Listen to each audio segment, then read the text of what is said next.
অনেক ভক্ত আছেন, মা মায়েরা বলুন তো, ভগবানের মস্তকের উপরে আপনার যুগল চরণ রাখতে পারবেন? পারবেন আপনি? কেউ পারবে না। কবি জয়দেবও পারছেন না লিখতে। কি করে লিখবেন তিনি, যিনি বিশ্ব ব্রহ্মাণ্ডের মালিক, তার মাথায় রাধারানীর চরণ, এটা আমি লিখবো কি করে? পারছে না। চিন্তায় পড়েছে কবি জয়দেব।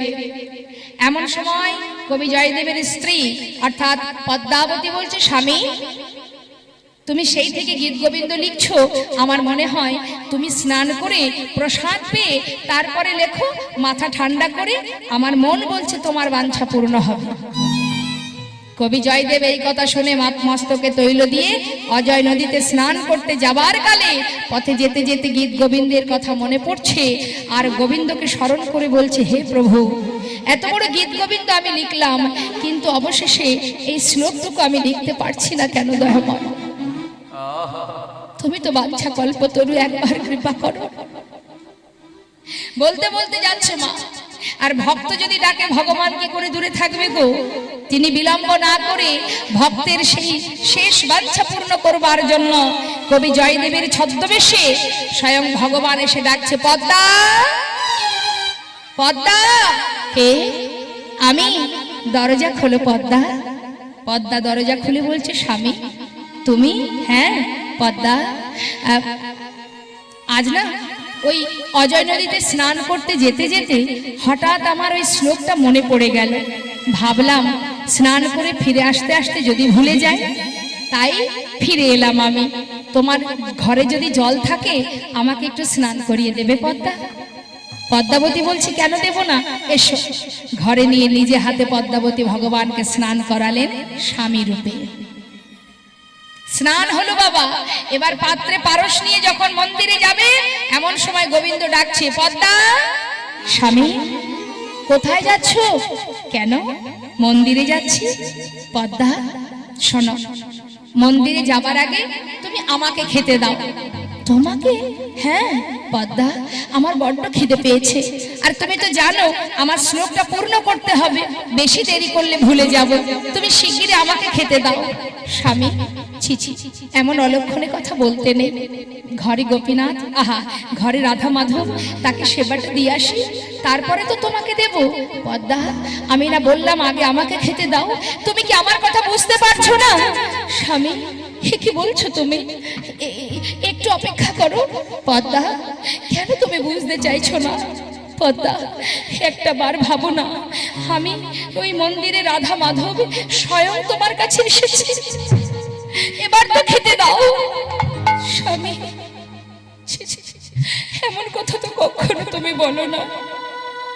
আজ তোমার কি হলো? মন্দিরে রাধা মাধবের সেবা দেওয়ার আগে তোমায় দিতে হবে। ঠিক আছে স্বামী, অপেক্ষা করো। পাত্রে তুলসী পত্র দিয়ে ভগবানের সম্মুখে দিয়েছে। ছদ্মবেশে কবি জয়দেবের ছদ্মবেশে গোবিন্দ বসে বসে সেবা করছে। সেবা সম্পূর্ণ হবার পর আচমন করে যখন যাচ্ছে মন্দিরের ভিতরে, এমন সময় পিছন থেকে তাকিয়ে দেখছে যে পদ্মাবতী আসছে। গোবিন্দ বলছে, পদ্মা তুমি পিছনে পিছনে কেন আসছো? স্বামী, প্রতিদিন তোমার চরণ সেবা করি, আজও যাচ্ছি চরণ সেবা করব বলে। পদ্মা, আজ আর চরণ সেবা করতে হবে না, তুমি এক কাজ করো, গীত গোবিন্দটা আমার হাতে দাও, আমি বাকি শ্লোকটা পূর্ণ করি, আর তুমি গিয়ে সেবায় বসো। বেশ। গীত গোবিন্দ গোবিন্দের হাতে দিয়ে নিজে চলে গেলেন। স্বামীর আসন তুলে নিজের আসন পেতে বসেছে, সবে মাত্র মুখে দিতে যাবে, এমন সময় প্রকৃত জয়দেব ঘরে ফিরছে। আর এদিকে ভগবান গীত গোবিন্দ খুলে দেখছে, ভক্ত এত বড় গীত গোবিন্দ লিখেছ তুমি, অবশেষে এইটুকু কেন লিখতে পারলে না? আমি এ যুগে নয়, যুগে যুগে ভক্ত চরণের দাস। ভক্ত আমার মাতা, ভক্ত আমার পিতা, ভক্ত আমার গুরু। ভক্ত দিলে খায়, না দিলে উপবাস যায়। কেন পারলে না লিখতে? আমি যুগে যুগে ভক্ত চরণের দাস, কেন লিখতে পারলে না? আমি রাধা দাস, আমি রাধা দাস। ইহাতে সন্দেহ যার, কোটি যোগ সাধনা করিলে বৃথায় ভজনতা। নিজে হাতে লিখে দিলেন দেহি পদ পল্লব মদার। সুন্দর করে স্বর্ণ অক্ষরে লিখে ভগবান অন্তর্ধান হলেন। আর প্রকৃত জয়দেব এসে ডাকছে, পদ্মা কে? আমি গো, তোমার হতভাগ্য স্বামী। স্বামী? না না, তুমি কেন স্বামী হতে যাবে? আমি তোমায় চিনি না, আমার স্বামী ঘরেই আছে।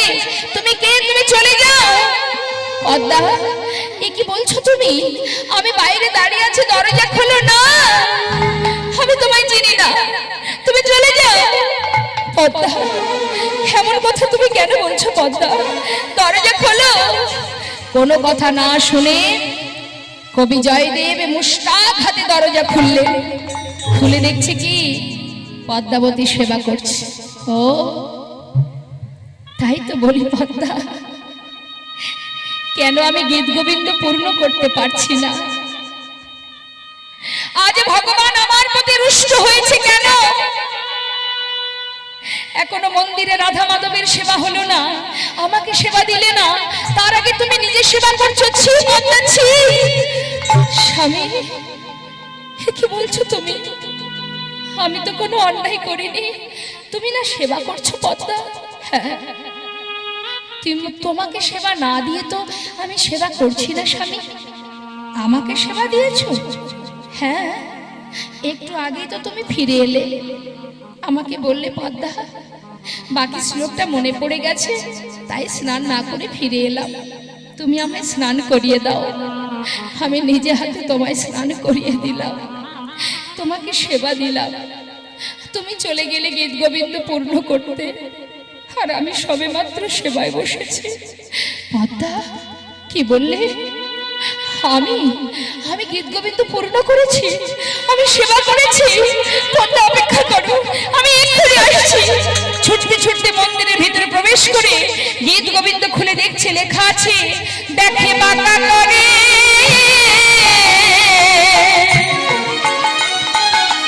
বাঁকা লেখা।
তাই তো চরণ দুটি মাথায় দিয়ে বলছে, রাধে ক্ষমা করো।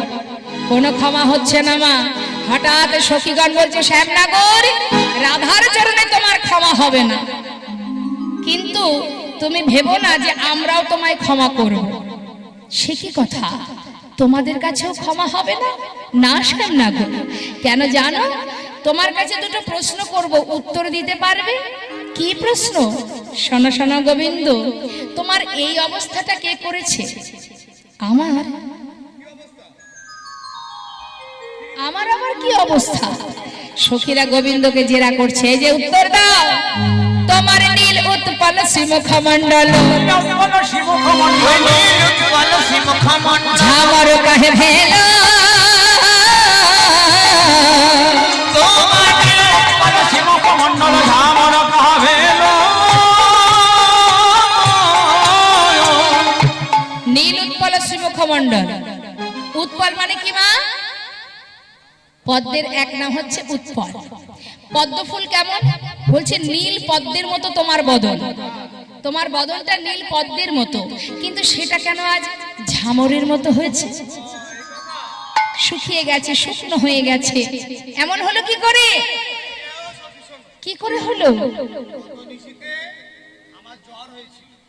জ্বর? কি গো মা? জ্বর হলে কি হয়? মুখ শুকিয়ে যায় না? সখীরা গোবিন্দকে জিজ্ঞাসা করছে, আর গোবিন্দ তো খুব চতুর, সখীদের বোঝাচ্ছে। কি হয়েছিল জানো সখী? ওই মদনা জ্বরে তনু তাতল জাগরে নিশি গেল, জেগে জেগে নিশি গেল, আমার জেগে জেগে নিশি গেল, জেগে জেগে নিশি গেছে। সারা রাত জ্বরে ভুগেছ, তাই মুখটা শুকিয়ে গেছে। ঠিক আছে ঠিক আছে, এটা না হয় মেনে নেওয়া গেল। এবার বলো তো, নীল বসন তুহু কহি রইল, পীতাম্বর ছাড়ি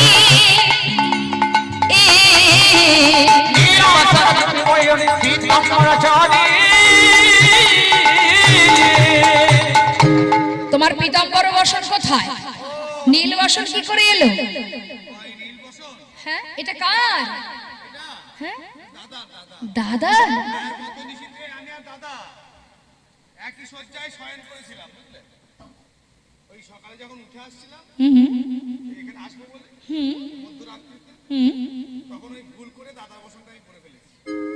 আচ্ছা, বসনটা পড়ার সময় দেখে পড়তে পারো না? ঘরে কি আলো ছিল না? জ্ঞান ছিল না, জ্ঞান ছিল না, জ্ঞান ছিল না, আলো ছিল বটে, জ্ঞান ছিল না। জ্ঞান কোথায় ছিল? রাধা প্রেমে বিভোর ছিলাম, আলো ছিল বটে, জ্ঞান ছিল না। বাবা, তুমি রাধাকে এত ভালোবাসো? হ্যাঁ, তার জন্য দাদার সাথে তোমার পরনে। কিন্তু মনে হচ্ছে কি গো মা, দেখে কি মনে হচ্ছে এটা দাদার শাড়ি? এই যে সত্য করে বলো, দাদা শাড়ি না দিদি শাড়ি? দাদা শাড়ি না দিদির শাড়ি, দাদা শাড়ি না দিদির শাড়ি। দিদি দিদি গন্ধ বেরোয়, দাদা শাড়ি না দিদি শাড়ি, দিদি গন্ধ বেরোয়, দাদা শাড়ি না দিদির শাড়ি। আরে বিশ্বাস করো সখীগণ, এটা আমার দাদার শাড়ি। আচ্ছা, তাও মেনে নিলাম। আর একটা প্রশ্ন করি, তোমার ললাটে সিঁদুর এলো কি করে? হ্যাঁ, সিন্দুর কাহে লালাট পরি, চন্দন কাহা গেল,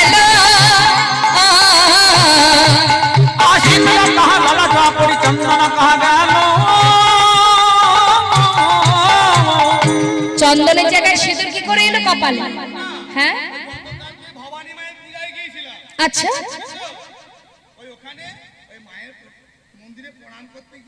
সিঁদুরটা লেগে গেছে। খুব চতুর শ্যামনা করতে হবে। ঠিক আছে, সেটাও মেনে নিলাম। কিন্তু সারা গায়ে দেখলে মনে হচ্ছে যে নখের আঁচড়। এই যে বলো দেখি, নখ নির্গত ক্ষত বক্ষসী, দেওল কোন নারী,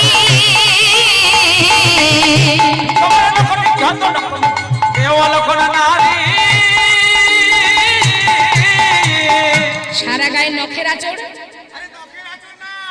নখের আঁচড় না, তাহলে এগুলো কিসের দাগ? হ্যাঁ, আচ্ছা,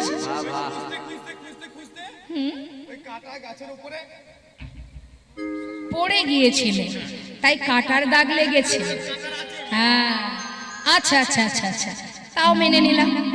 আর একটা কথা বলবে শ্যামনাগর, চোখের কাজল মুখে এলো কি করে? আবার দেখলে মনে হচ্ছে তোমার বক্ষ মাঝে কেউ বদন দিয়ে কামড়িয়েছে। কে করেছে এমন কাজ? অঞ্জন কাহে গণ্ডস্থলে, নিরঞ্জন অধরে,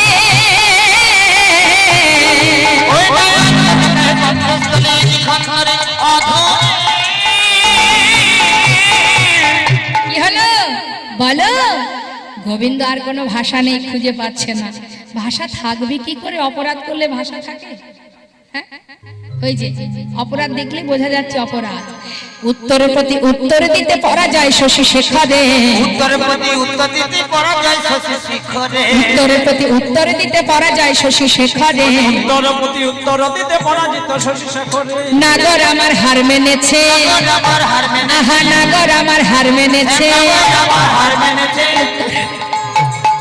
প্রতি উত্তর দিতে না করে আমার হার মেনেছে উত্তর প্রতি উত্তর দিতে না করে আমার হারে ও নাই উত্তর প্রতি উত্তর প্রতি উত্তর দিতে পরাজিত চেষ্টা করে। চলে যা, রাধার চরণেও ঠাঁই নেই, আমাদের চরণেও কোনো জায়গা নেই। গোবিন্দ দেখছে আর তো কোনো উপায় নেই, এবার প্রাণ আমি ত্যাগ করব, এই প্রাণ আর রাখবো না। রাধাকুণ্ডের তীরে গিয়ে জলে ঝাঁপ দিতে যাবে, রাধাকুণ্ডের জল শুকিয়ে গেল। কেন?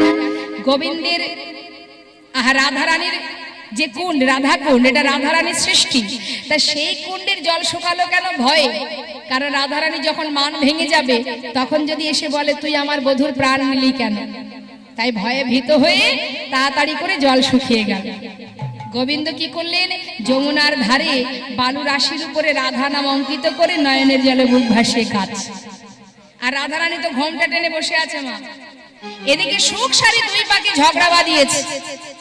সুখ হচ্ছে গোবিন্দের আর সারি রাধারানীর, এদের দুজনের পোষা পাখি। সুখ সারি দ্বন্দ্ব করছে, বলি ও সারি, প্রতিদিন তোমার রাধারানীর গুণকীর্তন শোনাও, এই তো তোমাদের রাধারানী, যার দয়া নেই মায়া নেই কিচ্ছু নেই, নারী জাতির দয়াও নেই মায়াও নেই। সে কি কথা? সুখ বলছে সুযোগ যখন আজ পেয়েছি আজ আমি বলবো, হ্যাঁ এই রাধার গুণকীর্তন করো, যে কিনা জগতের নাথ প্রাণবল্লভ, তাকে কিনা চরণ থেকে তাড়িয়ে দেয়। ছি ছি ছি ছি। দুইজনের মধ্যে ঝগড়া চলছে আর সেই দ্বন্দ্ব শুনেছেন রাধারানী। রাধারানী যেই না দ্বন্দ্ব শুনেছে, সে যে ঘোমটা টেনে বসেছিল মা, ঘোমটা তুলেছে। দেখুন মান ভাঙানোর পদ্ধতি কিন্তু অনেক আছে। ওমা ঘুম আসছে, গল্প শুনবেন? ওই যে ওই মাকে একটু ডেকে দিন তো, শুনুন একটা ভালো গল্প বলি। বাবা আগে একটা গল্প বলে নি, হ্যাঁ তারপরে আবার কীর্তন শুনবো। কথা বলতে হবে না, একটা গল্প শুনে নিন, ভালো গল্প বলছি। এখন ওই আপনারা কীর্তন শুনতে এসেছেন তো, তা ওই কলি মহারাজ গালে হাত দিয়ে চিন্তা করছে যে তাই তো, সবাই যদি কীর্তন শোনে তাহলে কীর্তন শুনলে পাপ দূর হয়ে যাবে, আর পাপ দূর হয়ে গেলে সবার স্বর্গে গমন হবে, কিন্তু আমার এই রাজত্ব চলবে কি করে? কলি মহারাজ চিন্তা করছে, যে কলির জীব আমরা। ওমা গল্পটা শুনে নিন, তারপরে আবার গল্প করবেন। এখন কলি মহারাজ গালে হাত দিয়ে চিন্তা করছে যখন, তার চার কন্যা এসে ডাকছে, বাবা বাবা খুব চিন্তায় আছো মনে হচ্ছে। হ্যাঁ রে বাবা, খুব চিন্তা করছি। দেখ দেখ কত মানুষ যাচ্ছে কীর্তন শুনতে, শম্পা গোস্বামীর কীর্তন। সবাই যদি কীর্তন শুনে স্বর্গে যায়, আমার রাজত্বটা কি করে চলবে বল দেখি। ও এই ব্যাপার, শোনো বাবা, আমরা থাকতে তুমি চিন্তা করো না, তোমার রাজত্ব একেবারে গড়গড় করে চলবে। কি করে? শোনো, ওরা যেমন কীর্তন শুনতে গেছে আমরাও যাব, আমরাও চার বোনে যাব। যে কি করব, যারা মন দিয়ে কীর্তন শুনবে তাদের কাছে যাওয়ার ক্ষমতা আমাদের নেই, কিন্তু যারা মন দিয়ে কীর্তন শুনবে না, সবার আগে বড় মেয়ে বলছে আমি গিয়ে তার ঘাড়ে চেপে বসবো। বড় মেয়ে কে? বড় মেয়ে হচ্ছে ঝিমঝিমানি। এই যে মেজ মেয়ে বলছে আয় দিদি তুই তো যাবি, তোর পরপরই কিন্তু আমি যাব। হ্যাঁ আমিও যাব। চার মেয়ের নাম বলে দিচ্ছি শুনুন। প্রথম মেয়ের নাম ঝিমঝিমানি, ছোট মেজ মেয়ের নাম হাইতোলানি, সেজ মেয়ের নাম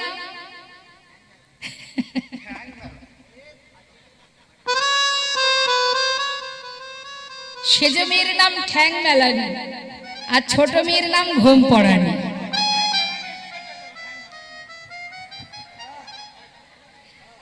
তার মানে তৃতীয় মেয়ে ভর করেছে। সবাই দেখুন, মেজ মেয়ে, বড় মেয়ে আর সেজ মেয়ে, তিন মেয়েকে ঘাড়ে চেপে বসে গেছে। কিন্তু যাদের ঘাড়ে তিন মেয়ে মানে তিনটে মেয়ে ঢুকেছে, মানে চেপে বসে আছে, তাদের অবস্থা দেখুন, অনেকেই পা মেলে বসে আছে। চার মেয়েও এসছে না? ওই যে ওই যে ওই যে ঝিমঝিমানিও আছে। ছোট মেয়ে বলছে দিদি তোরা যাবি, অবশেষে আমি গিয়ে ঘুম পড়িয়ে দেব। এই যে কিছু কিছু সবাই ভক্তরা ঘুমাচ্ছে। এখন আপনারা চিন্তা করুন, কীর্তন শুনতে এসে কীর্তন শুনে পাপ তাপ দূর করে গোবিন্দের চরণে পৌঁছাবেন, নাকি হরিবাসরে বসে ঘুমিয়ে ঘুমিয়ে ওই কলি মহারাজের রাজত্ব চালাবেন? তোমাদের কি গো মা, কোনটা করবেন? দেখে হাত তুলুন সবাই একসঙ্গে, নিতাই গৌর হরি বল। আহা, না ঘুমাচ্ছে, ঘুমাক। এখন হয়েছে কি জানেন বাবা?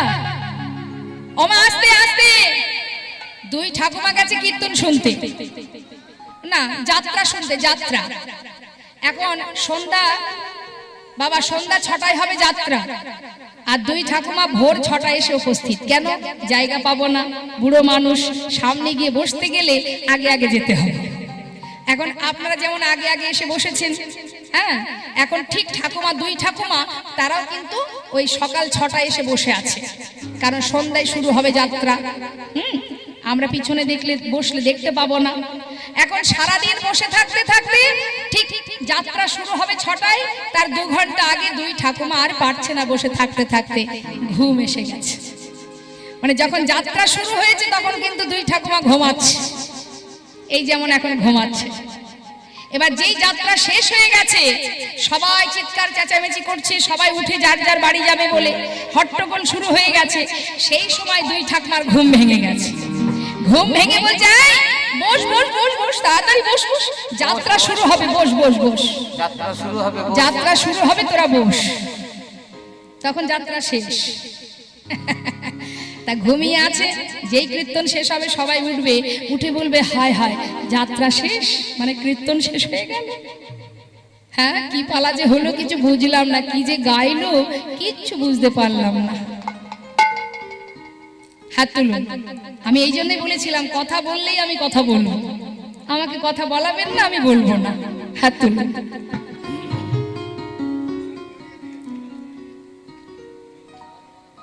হাত তুলুন, হাত তুলুন, হরি নাম করতে হবে আমার সঙ্গে। জোরে জোরে নাম করবেন, খুব জোরে জোরে, যাতে ঘুম চলে যায়, না হলে কলি মহারাজ কিন্তু আনন্দ পাবে আপনাদেরকে পেয়ে। জোরে জোরে হাত তুলুন একসঙ্গে পরিপূর্ণভাবে, হ্যাঁ, জড়তা যেন না থাকে। অনেকে দেখবেন বাবা হাত তুলতে গেলেও কষ্ট পায়, কে তুলবে কষ্ট করে, এতেও কষ্ট। আবার দেখবেন অনেকে হাতে তালি দিতেও কষ্ট পায়। দেখবেন যাদের একটু টাকা পয়সা আছে তারা কীর্তন শুনতে এসে কি করে, এই যে আপনারা এক আসনে বসে আছেন, আর অনেকে দেখবেন চেয়ারে গিয়ে বসে, বসে না, একটু টাকা পয়সা থাকলে বসে। এখন সবাই যখন হাতে তালি দেয়, সেও কিন্তু হাতে তালি দেয়। কিভাবে দেয়? তাই না? এইভাবে লজ্জা করে, অর্থের অহংকার আছে না, তাই লজ্জা করে হাতে তালি দিতে। কিন্তু তার বাড়িতে তার বাচ্চার যদি জন্মদিন হয়, বাচ্চাকে খুশি করার জন্য কি করে? হ্যাপি বার্থডে টু, জোরে জোরে হাতে তালি দেয় না? কিন্তু কীর্তনে বসে হাতে তালি দিতে গেলে বড্ড লজ্জা করে। তখন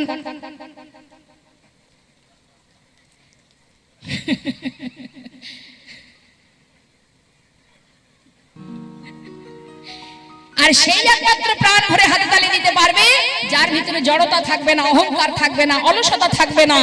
এই আত্মার সঙ্গে পরমাত্মার মিলন ঘটবে, সেই সব কিছু ভুলে গিয়ে প্রাণ ভরে হাতে তালি দেবে।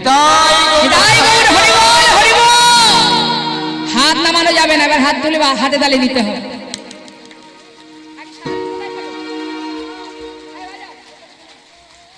বাবা দেখো দেখো দেখো, আপনাদের তালে তালে আমি গাইবো।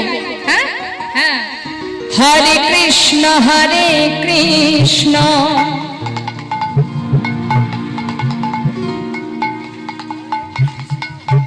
কৃষ্ণ কৃষ্ণ কৃষ্ণ হরে হরে, হরে রাম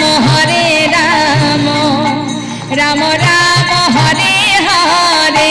আস্তে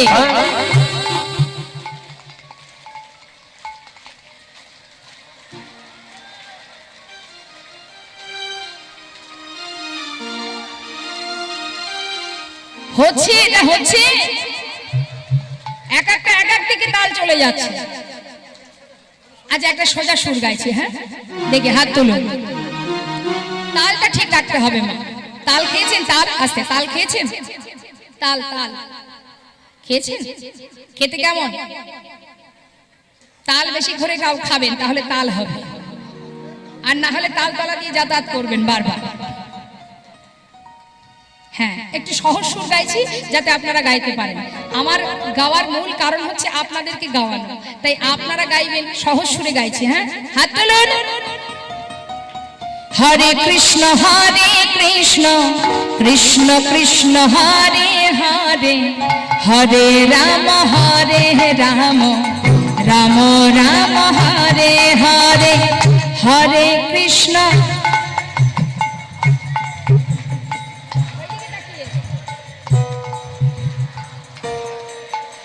মায়েদের কণ্ঠ পাচ্ছি না, জোরে জোরে।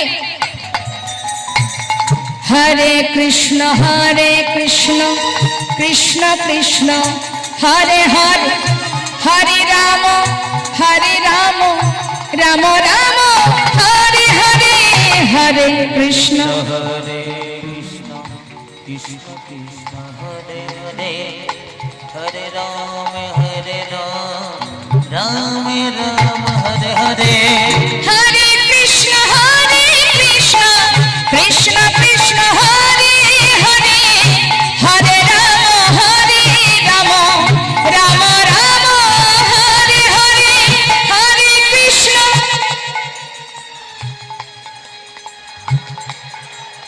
খুব সুন্দর।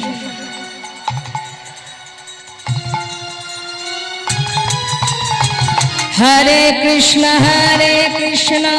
কৃষ্ণ কৃষ্ণ হরে হরে, হরে রাম রাম রাম হরে হরে, হরে কৃষ্ণ কৃষ্ণ কৃষ্ণ হরে হরে, হরে রাম রাম রাম হরে হরে। হরে কৃষ্ণ কৃষ্ণ কৃষ্ণ হরে হরে, হরে রাম রাম রাম হরে হরে। হরে কৃষ্ণ হরে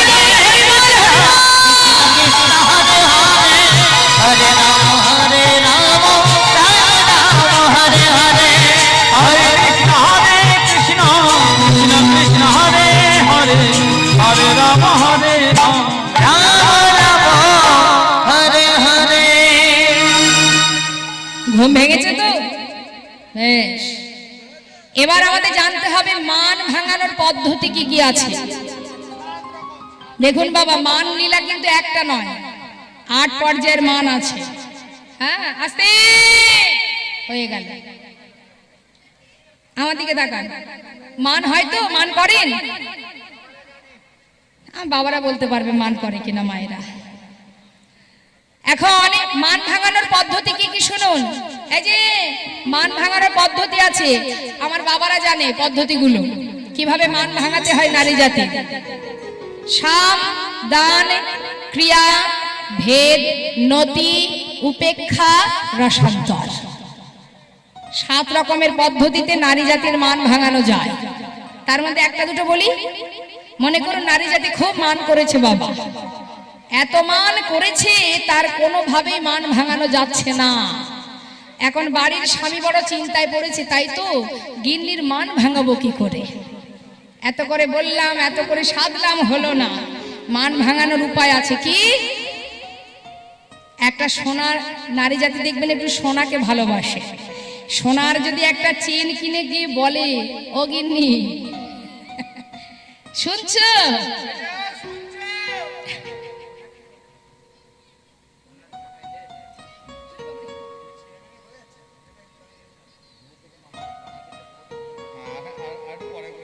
কেমন মানিয়েছে? হ্যাঁ গো, শুনছো? এই শুনছো?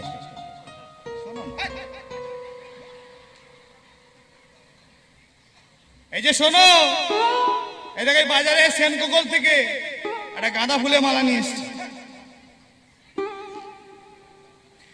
এই যে সোনার চেন এনেছি, সোনার চেন, শোনো না। ও গিন্নি, মান ভাঙো, তোমার জন্য সোনার চেন এনেছি, কিন্তু এই যদি তুমি না না তাহলে তোমার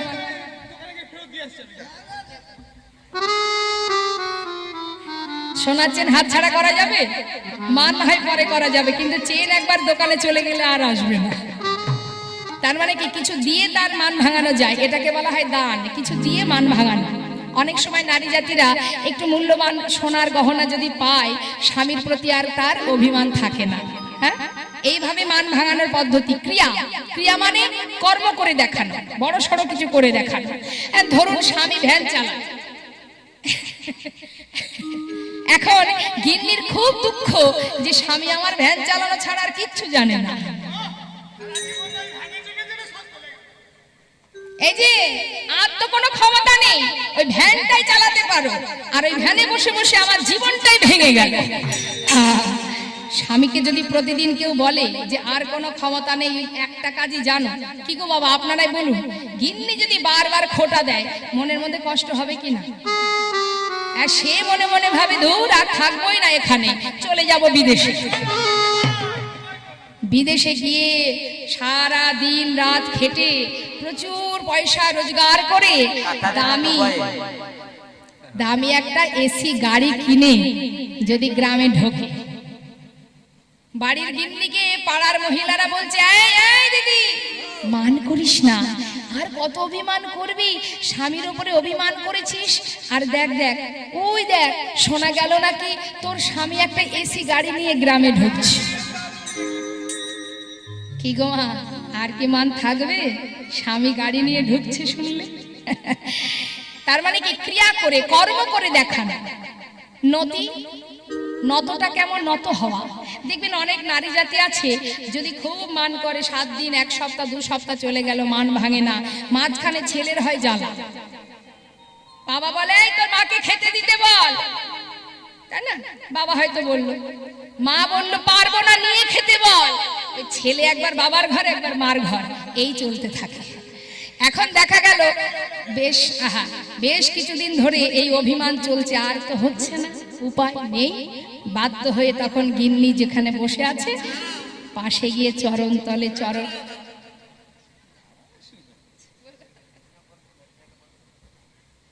বলছি এই কাজটি করার আগে বাবার উদ্দেশ্যে বলছি, এই কাজটি করার পূর্বে দরজা জানলা বন্ধ করে দেবে।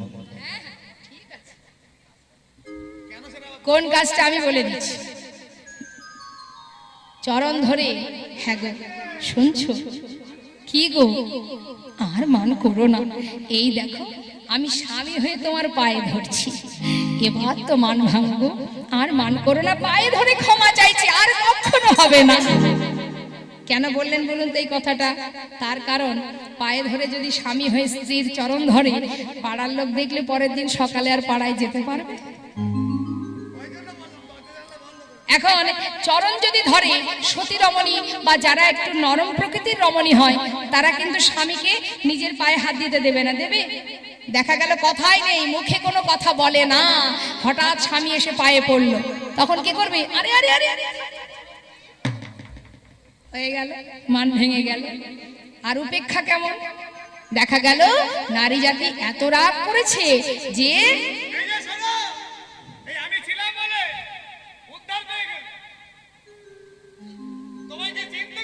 উপেক্ষা করা মানে সে যতটা রাগ করবে তার দ্বিগুণ রাগ দেখাতে হবে।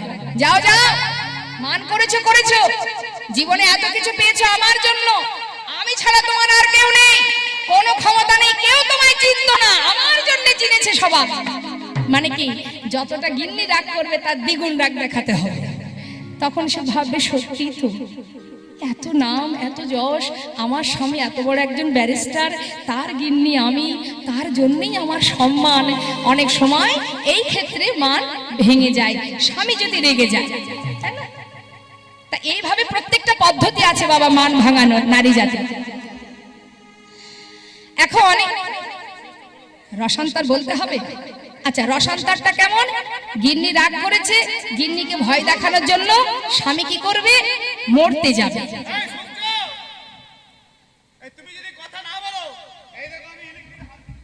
আরে আরে আরে না না না না, থাক থাক থাক থাক থাক,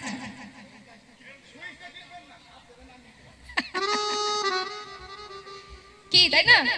রাগ করে স্বামী যদি বলে ঠিক আছে তুমি কথা শুনছো না, আমার সাথে কথা বলছো না, আমি আর বাঁচতে চাই না, এই বলে যদি মরতে যাই, তখন আর রাগ করবে গিন্নি? থাক থাক থাক থাক, বাদ দাও বাদ। এইভাবে পদ্ধতিগুলো আপনাদের বোঝালাম। যাই হোক, এটা আমার কথা নয়, শাস্ত্রের কথা।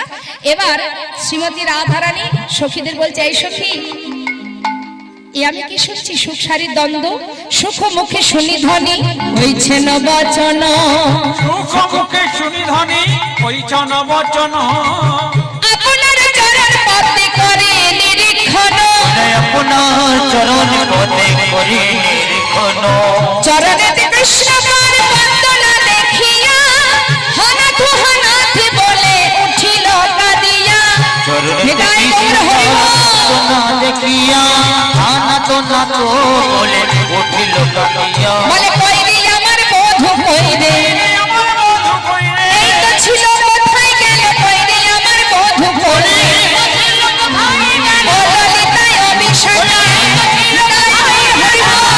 অভিষেকা, এই তো ছিল কোথায় গেল কইরে আমার বধূ কইরে, ওই না হনাথ হনাথ বলে উঠিল কাঁদিয়া, আনা তো না তো বলে উঠিল কাঁদিয়া।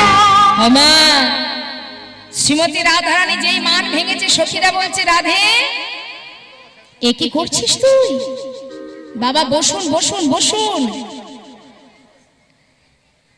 বলছে দেখ সখী, মান করেছিস বেশ করেছিস, কিন্তু আজ তোকে ছেড়ে তোর বধূ চলে গেল। সখী রে, কেন এমন মান করলি যে প্রাণবল্লভকে হারাতে হলো? শোন শোন, যে জায়গায় গোবিন্দের স্থান নেই সেখানে আমরা কেউ থাকবো না। রাধে কেন করলি এমন মান? শোন রায়ধনী, সোহেন রসিক না করে রসনে কেন বা করিলি কলহ, ওই না সোহেন রসিক না করে রসনে কেন বা করিলি কলহ, আমি না বুঝিলি কান্দিলি কান্দালি, अब मुझे काहे बोला हो, अब मुझे काहे बोला हो,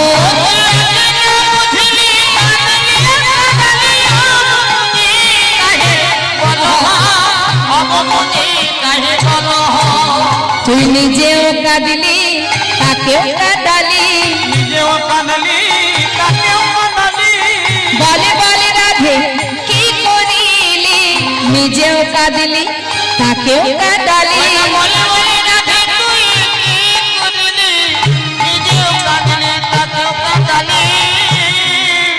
শ্রীমতী রাধারানী দুঃখ করছেন, কাঁদছেন।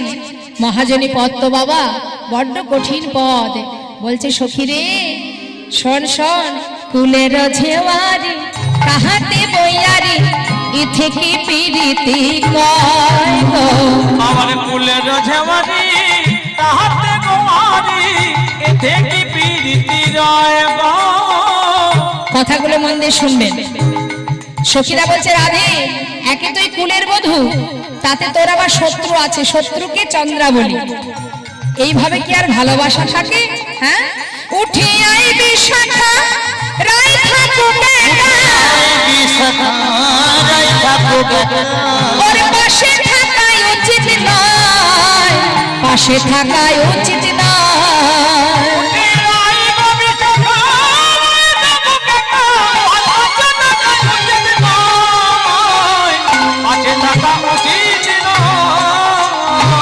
ছি ছি ছি ছি, যে কিনা জগতের নাথ জগতের বল্লভ তাকে কেউ তাড়িয়ে দেয়? শোনো রায়ধনী, আজ গোবিন্দকে তাড়িয়েছ, আমরাও তোমার কাছে থাকবো না। কানু হেন ধন যে করে হেলান তার কি জীবনের আশ, সখী রে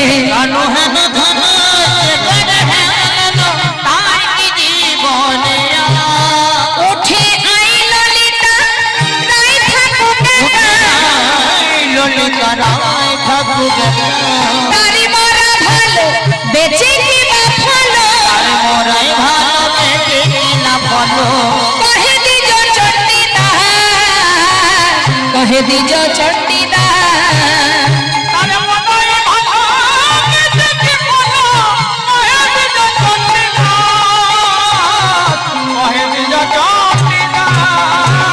বাঁচার চাইতে মরা ভালো,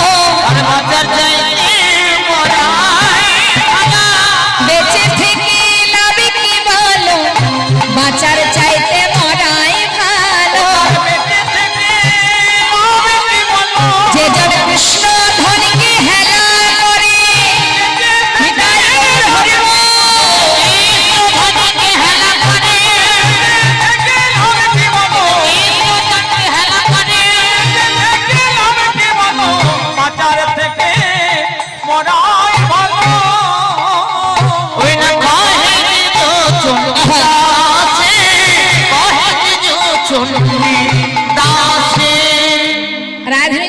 আর আমরা থাকবো না, কারণ তুই তোর বধূকে তাড়িয়েছিস, তাই আমরাও তোকে ছেড়ে চলে যাব। যেই বলেছে রাধারানী চরণটা জড়িয়ে ধরেছে সখীদের, না রে সখী তোরা যাস না, তোরা চলে গেলে আমি কি করে বাঁচবো বল? আরে আমি না হয় মান করেছি, তোরা তো ছিলি, আমার বধূকে একবার এনে দে সখী, তোরা একবার এনে দে, যে মান করে বধূকে হারিয়েছি এই মান আর করব না। সখীরা বললেন রায়ধনী বেশ, যদি তোর বধূকে আনতে হয় তাহলে একজনকে পাঠাতে হবে, সে কে? বৃন্দাদতী। বৃন্দাদতীকে বলছে শোনো বৃন্দা, তুমি কাল বিলম্ব করো না, এখনই গিয়ে গোবিন্দকে নিয়ে এসো, রাধার না হলে কিন্তু প্রাণে বাঁচবে না। বৃন্দা সখী বলছে আহা রাধে, তোমার বধূকে এনে দেব। বেশ, আমাকে কি দেবে তুমি? তুই যা চাবি আমি তাই দেব সখী, যা আমার বধূকে এনে নিয়ে আয়। আর শোন, আমার বধূর জন্য একটা ফুলের মালা নিয়ে আসবি, কেমন? ঠিক আছে ঠিক আছে। শ্রীমতী রাধারানী বৃন্দাকে পাঠালেন। এবার বৃন্দা সখী যাচ্ছে বাবা রাধানীকে আনতে, গোবিন্দকে আনতে। চারিদিকে খুঁজতে খুঁজতে যাচ্ছে, ছুটতে ছুটতে যাচ্ছে বনের ভিতরে। তো মনের আনন্দে যাচ্ছে বৃন্দা সখী। এমন সময় রাধানী বলছে এই সখী, এইভাবে আনন্দ করতে করতে যাস না, একটা কথা বলি শোন, আমি যে তোকে পাঠাচ্ছি সেটা যেন বধূ জানতে না পারে। নারী জাতির একটা মান আছে, মানটা যেন বজায় থাকে, কেমন? এমন ভাবে যাবি। এবার সখী যাচ্ছেন। যেতে কোন জড়গতি মন্থর, ইতি কুঞ্জরগতি মন্তর, ইতি কুঞ্জরগতি মন্তর, ইতি কুঞ্জরগতি মন্তর, অমৃত শোভর নারী, কুঞ্জরগতি মন্তর চলিল তব নারী। যাবট তট বংশী বট বনহি বনহি হেরি, যাবট তট বংশী বট বনহি বনহেরি, যাবট বংশী বট সব জায়গায় খুঁজছে মা, পাচ্ছে না গোবিন্দকে। তারপরে কোথায় দেখলো?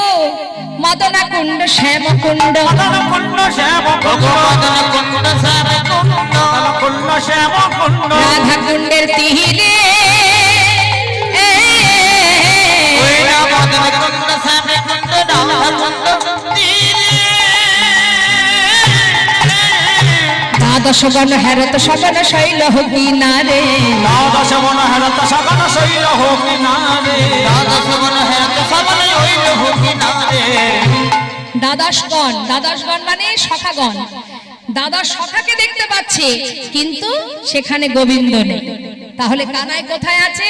সব জায়গা খুঁজে খুঁজে যখন যমুনার ধারে গেল, দেখছে যমুনার ধারে রাধা নাম লিখে বসে বসে কাঁদছেন গোবিন্দ।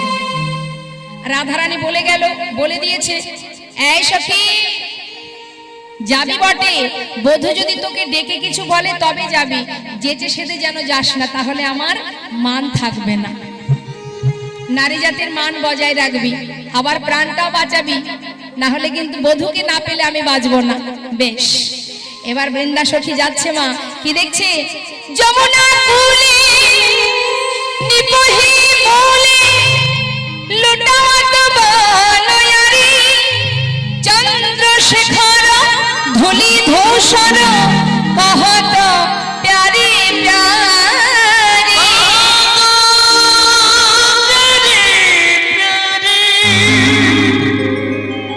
ধুলায় গড়াগড়ি দিয়ে রাধে রাধে বলে কাঁদছে। আর গোবিন্দের কান্না দেখে চন্দ্রা বৃন্দা সখী কি করেছে? নুপুরে রুনুঝুনু শব্দ করতে করতে যাচ্ছে। কেন? ওই নুপুরে রুনুঝুনু শব্দ পেলে গোবিন্দ আমায় ডাকবে। ডাকছে ও দুতি, দুতি। কে? আমি গো, আমি শ্যামনাগর। ডাকছো? হ্যাঁ গো দুতি, তুমি বনে এসেছো কেন? বৃন্দাদতী বলছে কেন? তাতে তোমার সমস্যা কোথায়? দুতি একবার বলো না তুমি বনে কেন এসেছো? শোনো শ্যামনাগর, আমি কেন এসেছি জানো? আমি এসেছি আমার প্রয়োজনে। প্রয়োজনে? হ্যাঁ। কি প্রয়োজন? আমি ফুল তুলিতে এসেছি। আমি ফুল তুলিতে এসেছি, আমি ফুল তুলিতে এসেছি। কেন? মানি রানীর পূজার লাগি ফুল তুলিতে এসেছি। মানে রানীর পূজার লাগি ফুল তুলিতে এসেছি। মান রানী? জগতে এত এত দেবী আছে, মান রানী বলে কোনো দেবী আছে জানতাম না। তা তোমাদের ওই মা রানীর পূজায় কোন ফুল লাগে শুনবে? কৃষ্ণকলির একটি ফুল, ফুল তুলিতে এসেছি। কৃষ্ণ কলির একটি ফুল, ফুল তুলিতে এসেছি। কৃষ্ণকলি ফুল, হা হা হা। ও দুতি, ফুল পেয়েছো? না গো শ্যামনগর, সারা বন ঘুরে ঘুরে একটা মাত্র ফুল পেয়েছিলাম, কিন্তু তার কি অবস্থা জানো? বাসি হয়ে গেছে। বাসি হয়ে গেছে? হ্যাঁ গো, বাসি হয়ে গেছে। বাসি ফুলে কি পূজা হয়? হবে কি? মানরানীর পূজা করা যাবে না। গোবিন্দ তো কিন্তু কথাটা বুঝতে পারেনি বাবা। হরিনাম কৃষ্ণ নাম বড়ই মধুর, যে জন কৃষ্ণ ভজে সে বড় চতুর। গোবিন্দ কথাটা বুঝতে পারেনি। গোবিন্দ বলছে হায় হায়, খুঁজে খুঁজে একটা ফুল পেলে, তাও সেটা বাসি ফুল। আচ্ছা অদিতি, একটা কথা বলবো, শোনো না। যে ফুল তুলতে এসেছো তার নাম কৃষ্ণ, আর আমার নামও তো কৃষ্ণ। বলি কি, তুমি এক কাজ করো, ফুল তো পেলে না, আমাকে না হয় ফুল ভেবে ফুল করে ওই তোমাদের ওই মানরানীর চরণে সঁপে দিতে তো পারো। বৃন্দা সখী বলছে শ্যামনগর, এমন কথা তুমি বলবে জানতাম, কিন্তু আমি তোমায় নিতে আসি নাই। তোমায় নিতে আসি না, আমি তোমায় নিতে আসি না। এই যে ধুলা ঝেড়ে উঠলে কেন, তোমায় নিতে আসি না। ঝেড়ে উঠলে কেন, আমি তোমায় নিতে আসি না। হো দুতি, সে তো আমি বুঝতে পারছি তুমি আমাকে নিতে আসনি, কিন্তু শোনো না দুতি, আমি যে রাধা দর্শন পেতে চাই, পদ বলে দাও দুতি, আমাকে যে রাধারানী তাড়িয়ে দিয়েছে। বৃন্দা দুতি বলছে শ্যামনগর যাবে? এত বাসনা তোমার, তুমি যাবে? ঠিক আছে, তবে যেতে গেলে তোমাকে একটা কাজ করতে হবে। কি কাজ? শ্যামনগর, আমি যা বলবো তুমি তাই করতে পারবে? কি? শোনো শ্যামনগর, মালিনীর বেশে যদি মালিনী হয়ে যেতে হয়, যেতে পারো শ্যাম। মালিনীর বেশে যদি যেতে পারো শ্যাম।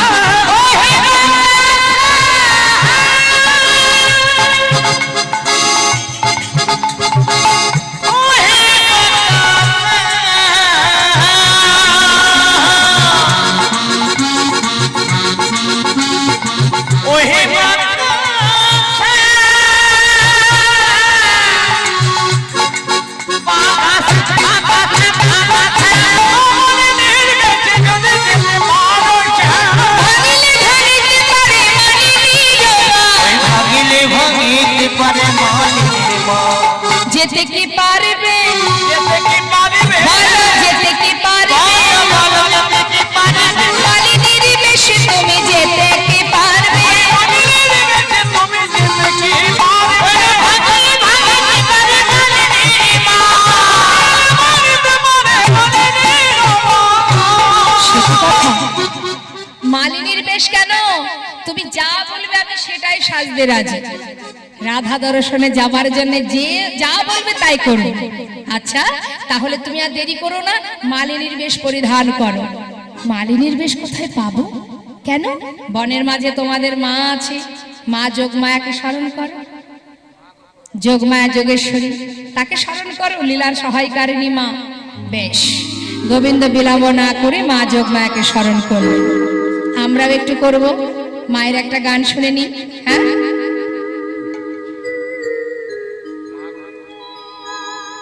মা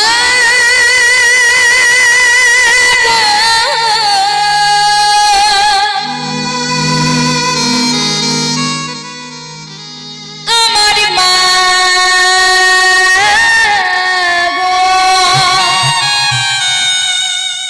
বিশ্বরূপিণী তুমি মা, অগমা বিশ্বরূপিণী তুমি মা।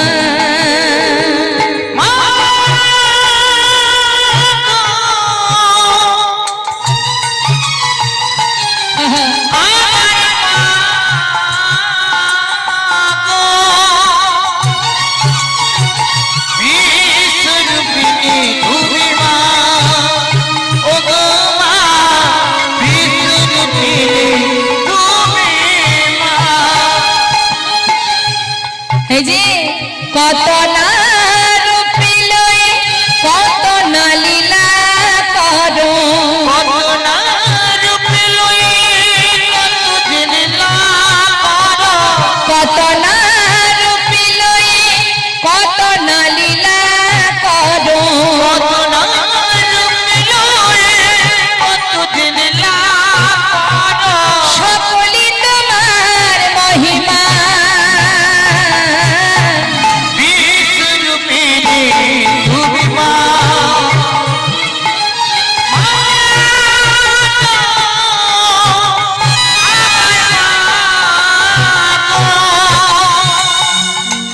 বিশ্বরূপিণী তুমি মা, ও গো মা, বিশ্বরূপিণী তুমি মা। সর্বমঙ্গলে সব দুঃখ হরণে পাও তুমি কত যাতনা মাগো, সর্বমঙ্গলে সবে দুঃখ হরণে পাও তুমি কত যন্ত্রণা। মা তুমি যারে কৃপা করে জানাও জানিতে পারে, তুমি যার কৃপা করে জানাও জানতে পারে, সকলি তোমার মহিমা, মা বিশ্বরূপিণী তুমি মা, ও গো মা, বিশ্বরূপিণী তুমি মা, মা গো, আমার মা গো, বিশ্বরূপিণী তুমি মা, মা গো, বিশ্বরূপিণী তুমি মা, ও গো মা, বিশ্বরূপিণী তুমি মা। আস্তে আস্তে, পয়সা কখনো ছুড়বেন না, হ্যাঁ, আর আস্তে আস্তে আস্তে আস্তে। কি ব্যাপার, কি এত ছটফট করছেন কেন আপনারা? কীর্তন ভালো লাগছে না, ঘুম আসছে? হ্যাঁ, হরিব দেখেছেন? আস্তে আস্তে আস্তে বসুন বসুন। এবার কি হলো বাবা? মালিনীর বেশে গোবিন্দ আমার মায়ের কাছ থেকে সর্বস্ব নিয়ে এবার যাচ্ছে রাধারানীর মন্দিরে যাচ্ছে, আর বলছে শোনো শ্যামনগর, সাবধানে যাবে, কেমন? ঘোমটা টেনে মালিনীর বেশে মালা হাতে করে নিয়ে যাচ্ছে, আর কি বলছে? মালা বিক্রি করতে করতে,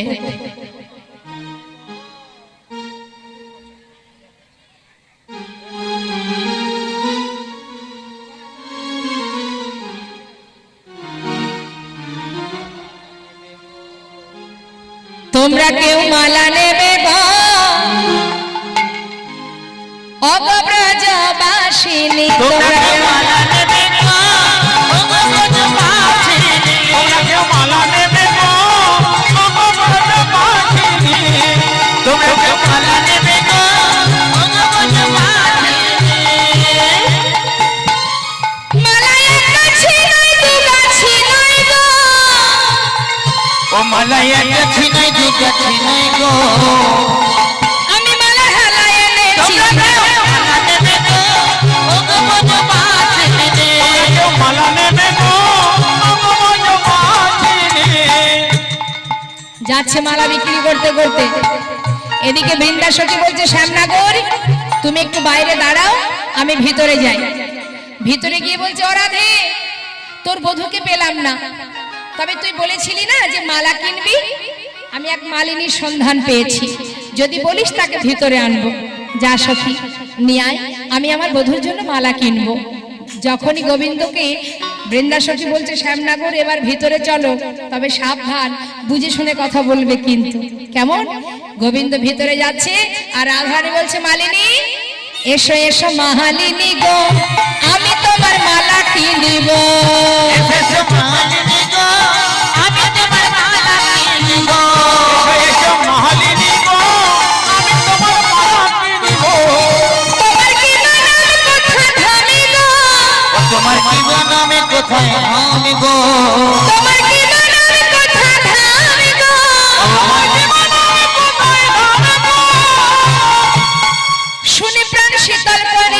এসো এসো মহালিনী গো আমি তোমার মালা কিনিব কেউ মালা নেবে গো ও গো ব্রজবাসিনী কেউ মালা নেবে গো ও গো ব্রজবাসিনী এসো মালিনী তোমার কাছে মালা কিনবো তার আগে তোমার সঙ্গে দুটো কথা বলবো কি কথা শোনো মালিনী বলি তোমার নাম কি গো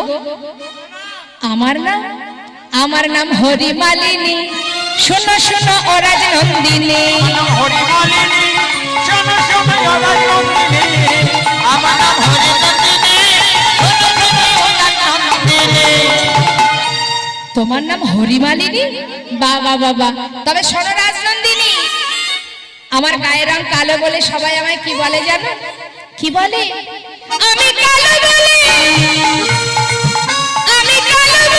সবাই বলে গো ওই আমি কালো বলে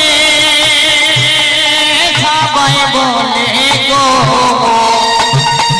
বলে কৃষ্ণ মালিনী তোমরা কেউ মালা নেবে গো মালা নেবে গো ও গো ব্রজবাসিনী মালা নেবে গো ও গো ব্রজবাসিনী দাঁড়াও দাঁড়াও দাঁড়াও ও মালিনী আরে তোমার নাম আর আমার বধূর নাম নামে নামে তো মিলে গেল দেখছি আমার বধূর নাম কৃষ্ণ তোমার নাম কৃষ্ণা আচ্ছা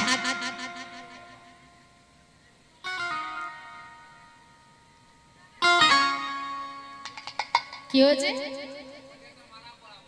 মালা আমাকে পরাবেন আচ্ছা আস্তে বলছে শোনো ও রাজনন্দিনী আমার নাম কৃষ্ণা মালিনী বলছে ঠিক আছে আর একটা কথা বলবো তোমার বাড়ি কোথায় গো গোবিন্দ বলছে আমার নয়কো ঘর বাড়ি শোনো শোনো ও রাজনন্দিনী আমার ঘর বাড়ি শোনো শোনো ও রাজনন্দিনী গোবিন্দের ঘর বাড়ি আছে নাকি বাবা বলছে আমার কোনো ঘর বাড়ি নেই তবে আছে কোথায় জানো আমার ভালোবেসে যে যায় ডাকে গো আমার ভালোবাসা জানা ডাকে গো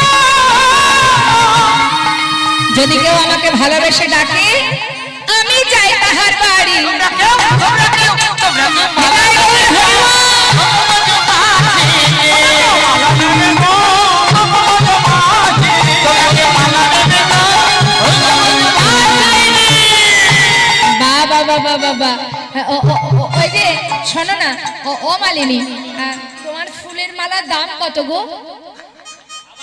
হ্যাঁ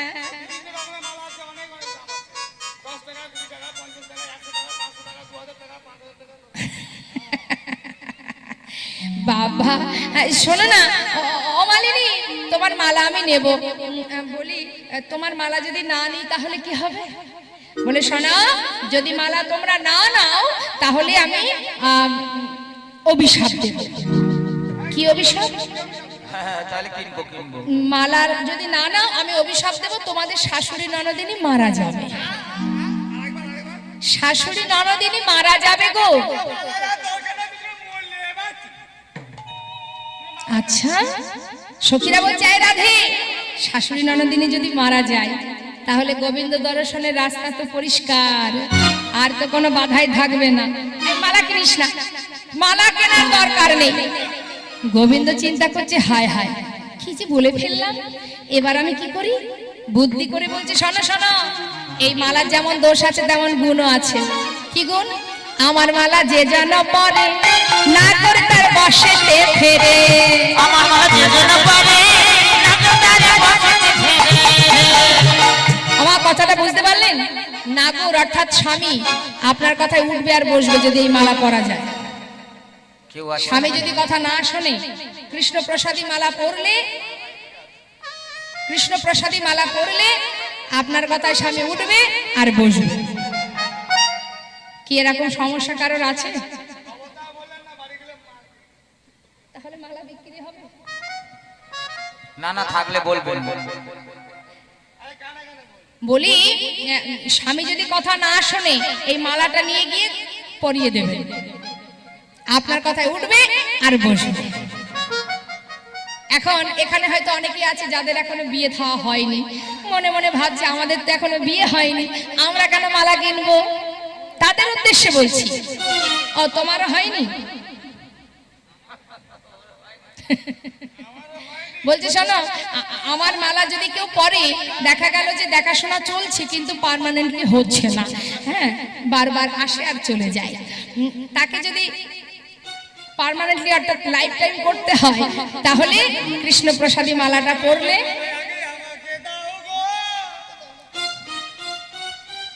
100 টাকা দিতে হবে, 100 টাকা লাগবে।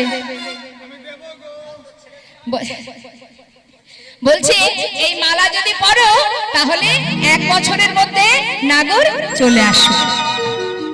এখানে অনেকে আছে যাদের এখনো মানে ইহজগতে স্বামী ছেড়ে চলে গেছে, তারা ভাবছেন আমাদের তো পতি নেই, তাহলে আমরা কেন মালা কিনবো?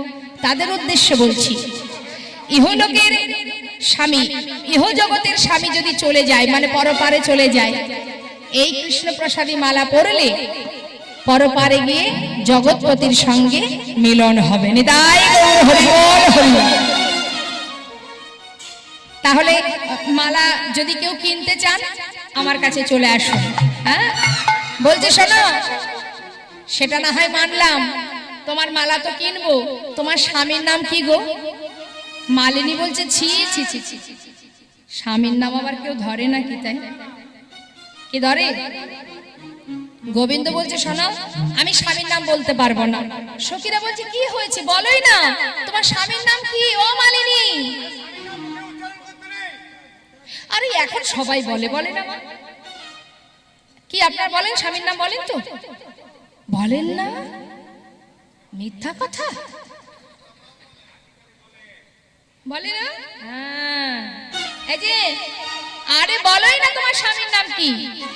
সখীর কথা শুনে গোবিন্দ বলছে শোনো, এত করে বলছো যখন, তোমাদের কথা আমি বলবো, তোমাদের কথা মতো স্বামীর নাম, কিন্তু পুরোপুরি বলবো না, কিছুটা বলবো, ইশারা করে বলবো, বুঝে নেবে, কেমন?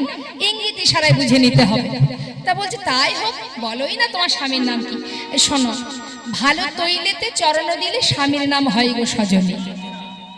ভালো তৈলেতে চরণ যুক্ত করতে হবে। ভালো তেল কি মা? ভালো, ওগুলো কি ভালো? ওতেও ভেজাল আছে। ভালো তেল মায়েরা যেটা ব্যবহার করে প্রতিদিন, কি তেল? সরিষা। তা কি সরিষা?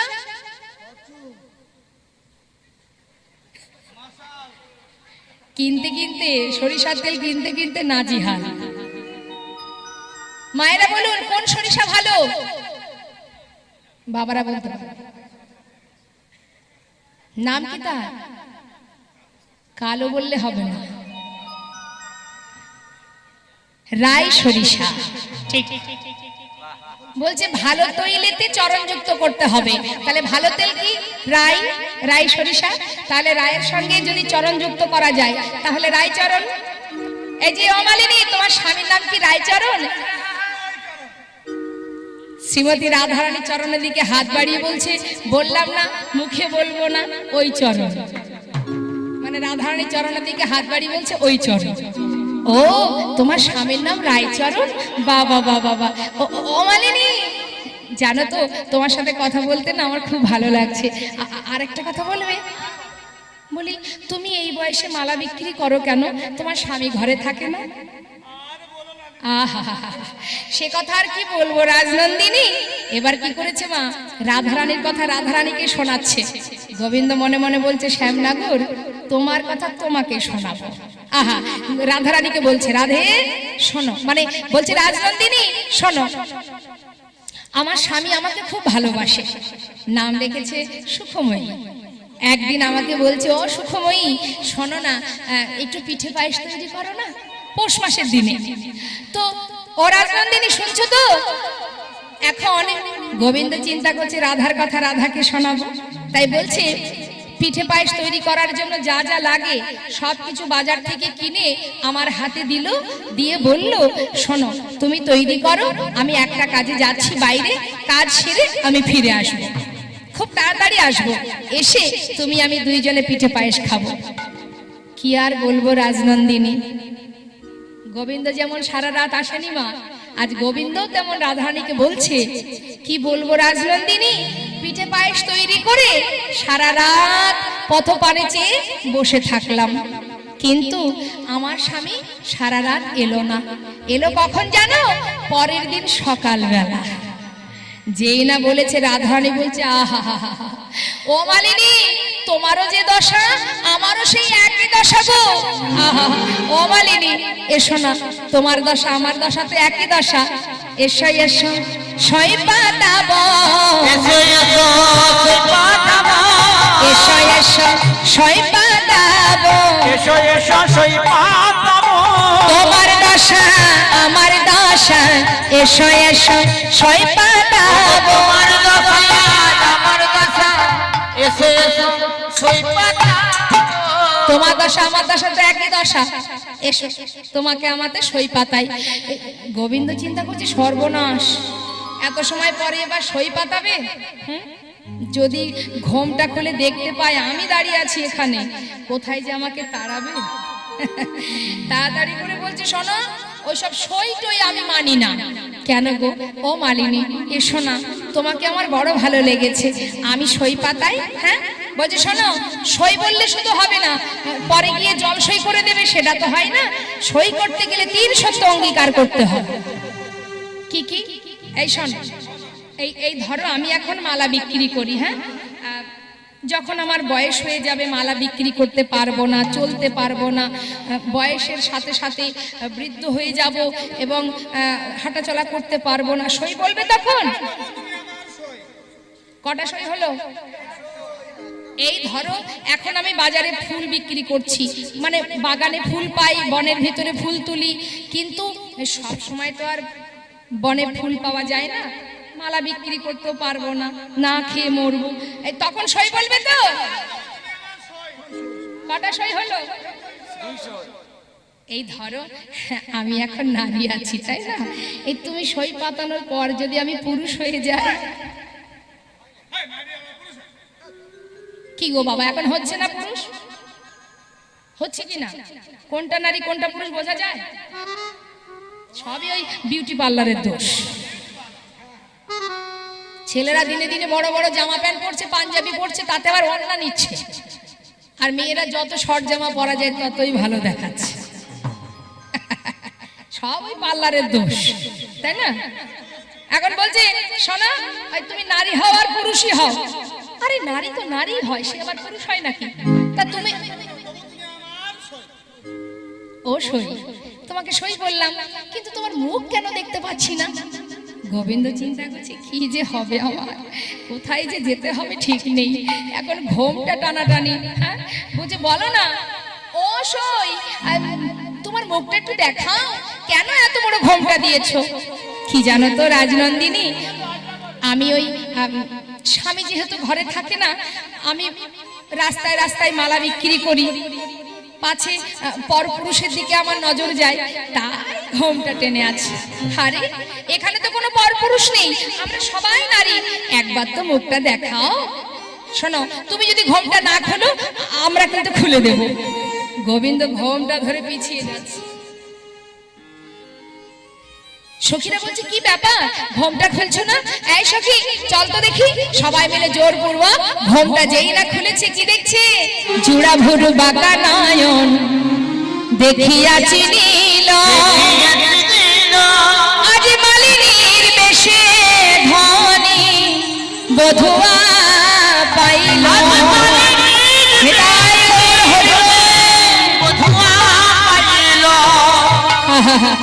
বধূ, এই বেশে এসেছো আমার কাছে, যে মান করে তোমায় হারিয়েছি, আমি সেই মান আর কখনো করব না। সখীরা বলছে, রাধে অনেক তো হলো, এবার বধূর বাম পাশে দাঁড়াও, আমরা যুগল দর্শন করি। রাধা গোবিন্দ যুগলে দাঁড়ালেন, আমরা সবাই যুগল হেরে যুগল গুণগান গাইবো। হ্যাঁ সবাই মিলে লীলা, এবার আমরা বিশ্রাম রাখবো, সবাই মিলে গাইবো। রাধা কৃষ্ণ প্রাণব যুগল কিশোর কিশোর, রাধা কৃষ্ণ প্রাণব যুগল কিশোর কিশোর, রাধা কৃষ্ণ প্রাণ যুগল কিশোর ওই রাধা কৃষ্ণ প্রাণ মোর যুগল কিশোর জীবনে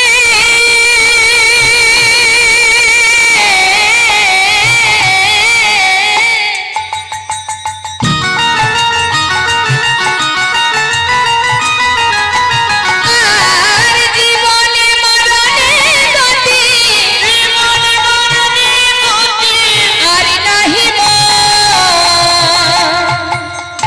আরে নাহি ওই রাধা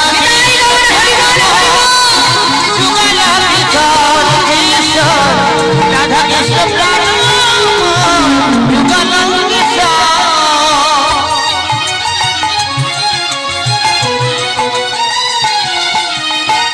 কালিন্দির কোলে কিবা কদম্বের ওই কালিন্দির কুলে বাবা তপের গো রতন বেদির পরে রতন বেদির পরে রতন বেদির পরে বসাব দুজন বসাব দুজন ওই রাধা কৃষ্ণ প্রাণ মোর যুগল কিশোর কিশোর রাধা কৃষ্ণ প্রাণ মোর যুগল কিশোর শ্রীকৃষ্ণ চৈতন্য প্রভু দাসের অনুদান ওই শ্রীকৃষ্ণ চৈতন্য প্রভু দাসের অনুদান সেবার অভিলাষ মানে নরতম দান নরতম দান ওই রাধা কিশোর কিশোর কৃষ্ণ প্রাণ যুগল কিশোর যারা রাধেশ্যাম সবাই মিলে দুটি বাহু তুলি একসঙ্গে আমরা বলবো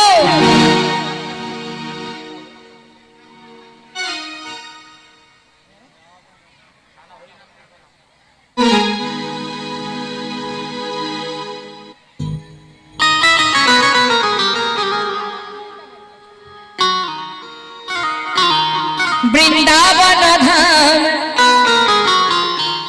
অপার जप जा राधे राधे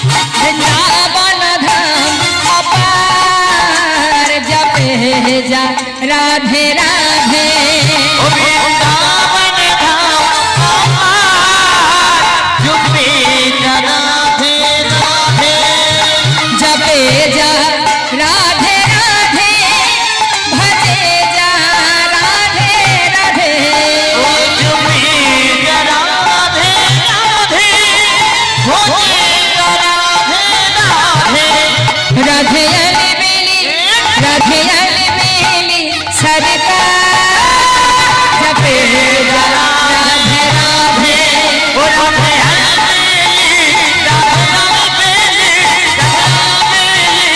सरकार जपे जा राधे राधे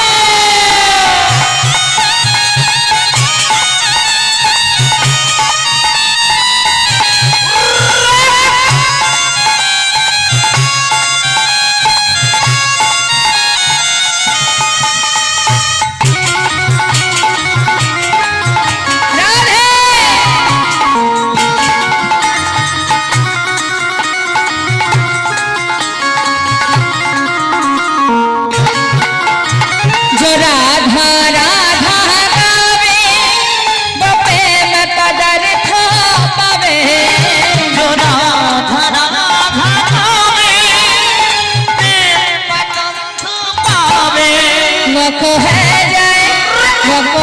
जाए बेड़ा पार जपे जा राधे राधे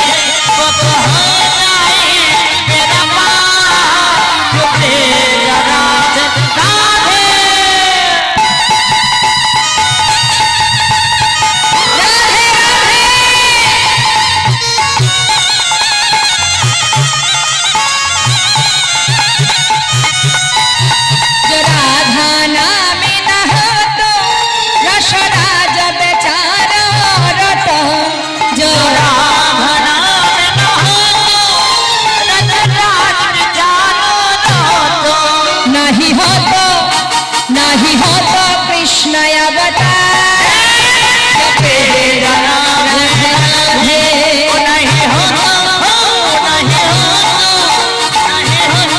কৃষ্ণ অবতার জপে রাধে রাধে বৃন্দাবন ধাম অপার জপে রাধে রাধে বৃন্দাবন ধাম অপার রাধে রাধে জপে রাধে রাধে জপে রাধে রাধে হরি নাম কৃষ্ণ নাম গেয়ে যা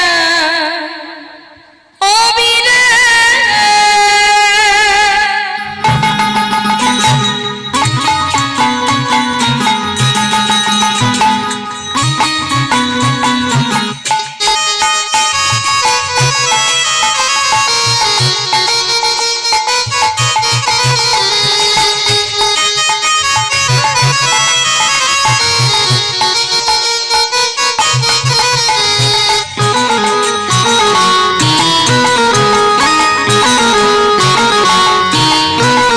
হরি নাম কৃষ্ণ নাম গেয়ে যা অবিরাম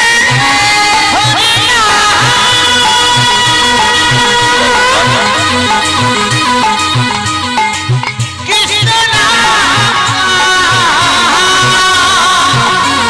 হরি বল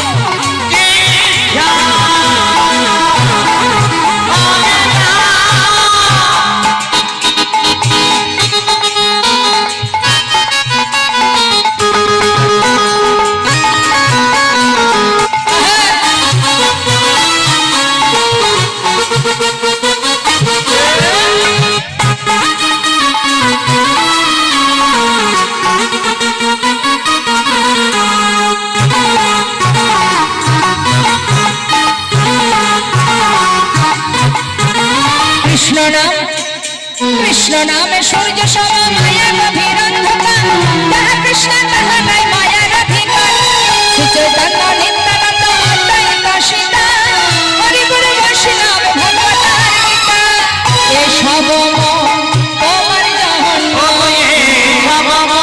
তোমার জন্য হৃদয় রাধে শ্যাম হরে কৃষ্ণ হরে রাম হরে নাম কৃষ্ণ নাম গেয়ে যা অবিরাম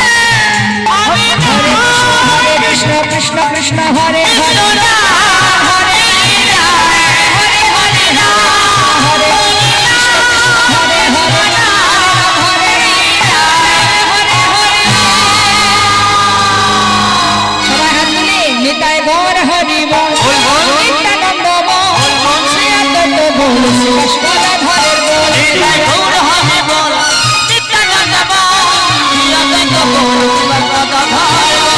বাহু তুলে সবাই বলো হরি হরি বল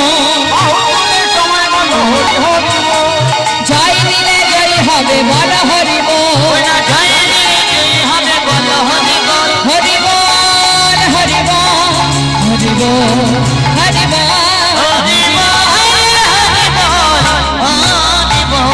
হরি বল জয় জয় শ্রী গুরুদায় সদনাথ প্রেমানন্দে হরি হরি বল রাধা গোবিন্দ প্রেমানন্দে হরি হরি বল বঞ্ছা কল্পতরুষ্ট কৃপা সিন্ধু এব চ পতিতানাং পাবনে ভো